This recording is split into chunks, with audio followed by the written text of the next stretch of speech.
ఈరోజు చాలామంది జీవితంలో బాధపడుతూ ఈ ప్రశ్న ప్రభుని అడుగుతున్నారు. అదేంటి తెలుసా? ప్రభా, నాకెందుకు ఇలా జరగాలి? ప్రభా, నా వివాహ జీవితానికి ఎందుకు ఇలా జరగాలి? నా ఉద్యోగంలో ఇన్ని సమస్యలు నాకెందుకు రావాలి?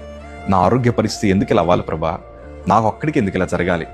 మా ఒక్క కుటుంబానికి ఎందుకు ఇలా జరగాలని పదే పదే మనం ప్రభుని అడుగుతున్నాం. ప్రియ సంఘం, ఈరోజు మీకు మాట చెప్తాను. మనందరి జీవితంలో దేవుని ఎంతగా ప్రేమిస్తున్నామో దేవునికి బాగా తెలుసు. నువ్వు ప్రభుని ప్రేమించి అన్నీ విడిచిపెట్టి దేవుడు ఒక్కడే ఆధారమని, దేవుడు ఒక్కడే దిక్కని ఆయన మందిరంలో నువ్వు ఎంత కన్నీరు కరుస్తున్నావో, ప్రభు దగ్గర ఎంత పరిచయం చేస్తున్నావో దేవునికి బాగా తెలుసు. కానీ దేవుని బిడ్డగా ఆయన మనసు ఏంటో కూడా నువ్వు అర్థం చేసుకోవాలి. ప్రభు మనసు ఏంటి తెలుసా? తన పిల్లల్ని పరిశోధించాలని కోరుకుంటారు.